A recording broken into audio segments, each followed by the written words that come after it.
importância Vem cá, cara, chega perto. Ai, pô, lá me tá dando bronca já. A importância dessa conquista, Thales, com a família aí. Então, é um momento muito gratificante. Só tenho que agradecer a Deus pelo momento que estamos vivendo. Poder abraçar minha família nesse momento tão glorioso. Então, eu acho que são explosões de emoções, felicidade, com choro, com gritaria.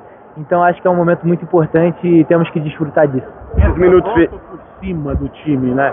Numa situação difícil, aí vem a eliminação na Libertadores e agora o time. Eu acho que todos os jogos a gente se empenhou. Por mais que a gente foi eliminado na Libertadores, a gente ganhou de 2-0 dentro de casa. Se tivesse mais 5, 10 minutos, a gente poderia ter buscado o resultado. Então, eu acho que esses são os objetivos da nossa equipe. Ganhar jogos, ganhar títulos. O primeiro objetivo a gente já conseguiu. Então, agora só vamos por mais objetivos que temos esse ano.